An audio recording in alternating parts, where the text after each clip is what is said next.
Hyundai just revealed the details on their new upcoming IONIQ 5, a built from the ground up, all-electric, compact SUV, and to be honest, I'm a really big fan.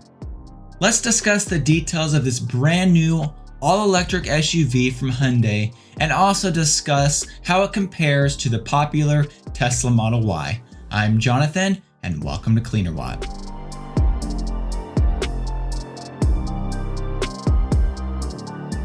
The Hyundai IONIQ 5 will be available with 2 different battery sizes and 2 different drive choices. When you combine these options together, this gives you 4 different variants available. A standard range 2-wheel drive version, a standard range all-wheel drive version, a long range 2-wheel drive version, and a long range all-wheel drive version.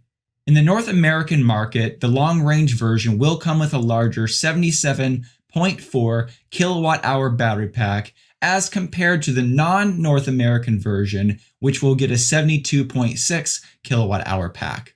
When it comes to availability, the IONIQ 5 will be available in the North American markets sometime in fall of 2021 this year, and available in other parts of the world in select countries in the first half of this year.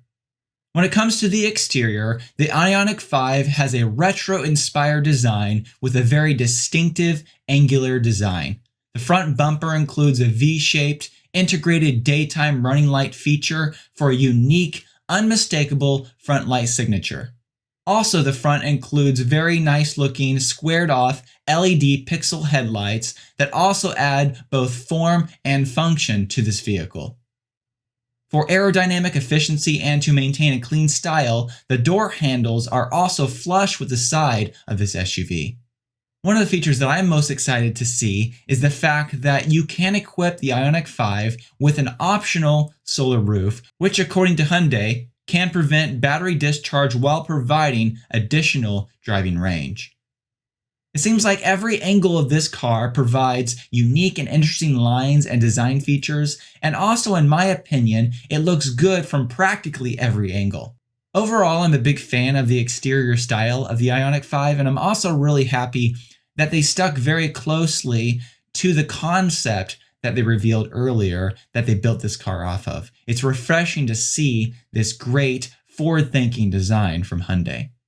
When it comes to the interior, although the outside dimensions of the IONIQ 5 fall in line with the compact SUV segment, thanks to its dedicated EV platform and also a very long wheelbase, the IONIQ 5 offers D-segment-like space in this compact SUV. The IONIQ 5 will have a very open and airy feel, partially thanks to the panoramic glass roof, very similar to what is found in the Model Y. When it comes to style, it's very modern and clean and includes a 12-inch infotainment touchscreen and also a 12-inch digital gauge cluster directly in front of the driver. In addition, the IONIQ 5 features an augmented reality heads-up display to help you keep your eyes on the road. When it comes to the Tesla Model Y, Tesla's popular compact electric SUV, on their website you can purchase this vehicle in one of 2 variants. The long-range all-wheel drive version for $48,990 and the performance version for $60,990.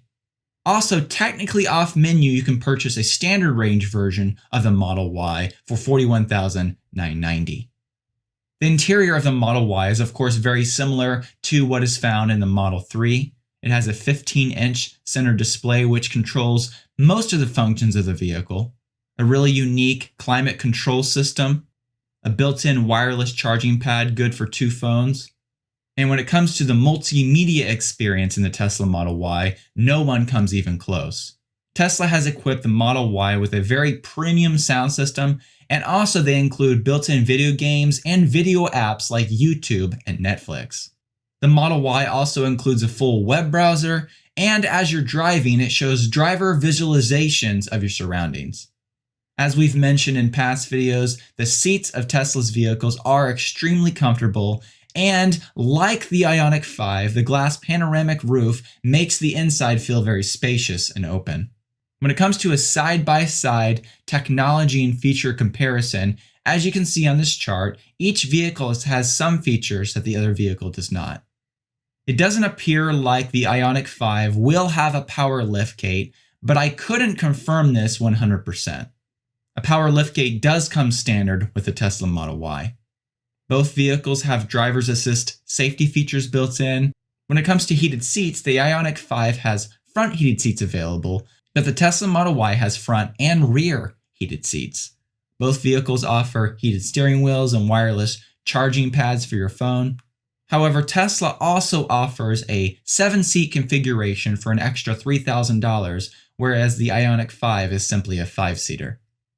Tesla has built-in Sentry Mode and dash cam recorder, whereas the IONIQ 5 does not.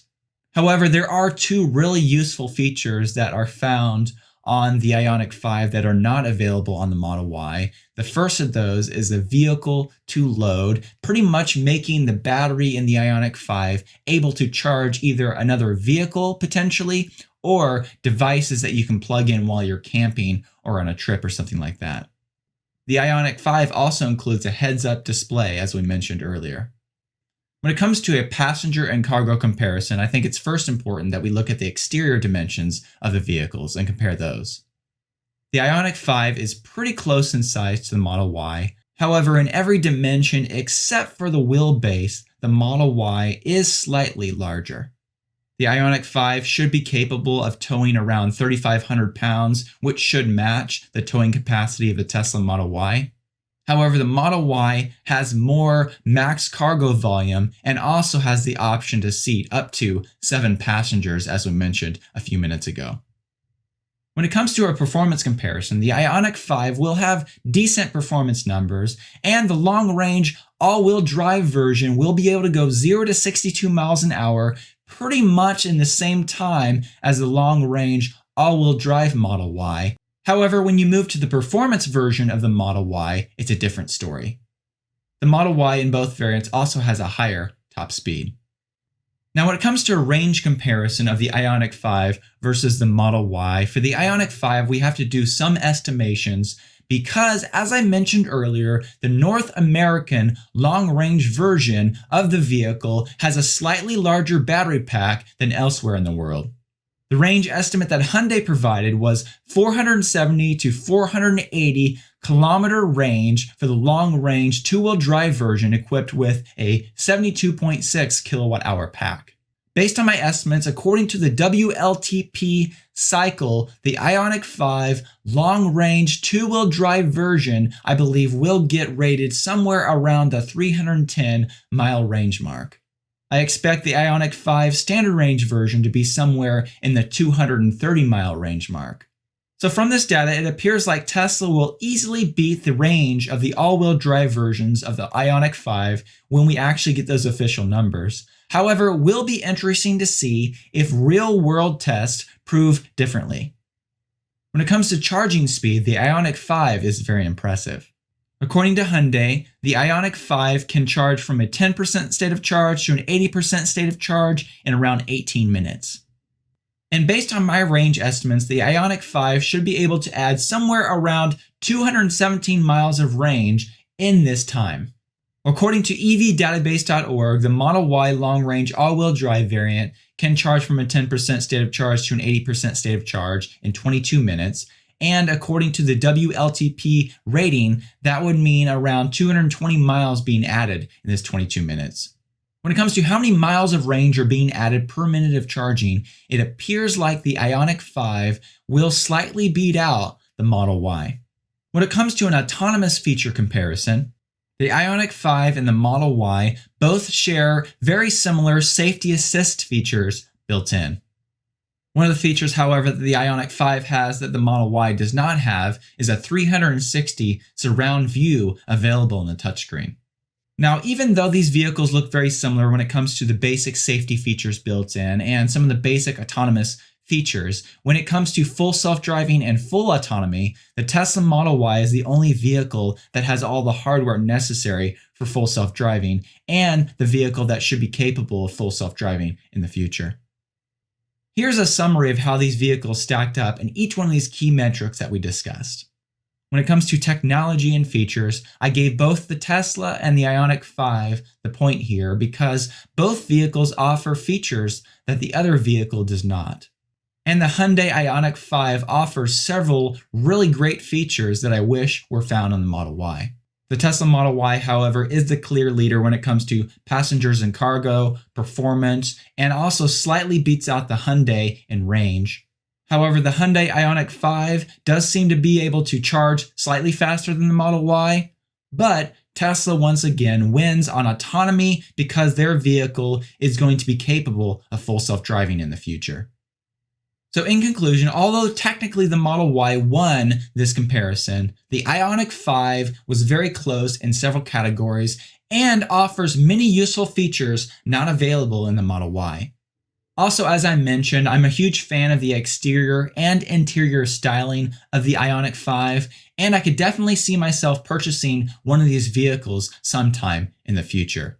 Thank you so much for watching this video. I hope you enjoyed it and that you learned something as well. If you're not already subscribed to this channel, please consider subscribing. And if you do subscribe, if you click the bell icon, you'll be notified when new videos are published. Also, if you did like the video, please consider clicking the like button because that helps other people find the video as well. I also wanted to take a moment to thank the Patreon supporters who support me every month and help make this content possible. A special thank you to my performance supporters and also the other supporters listed on the screen. If you'd like to find out more about the Patreon community I've set up, I'll put a link in the description below. Thank you so much.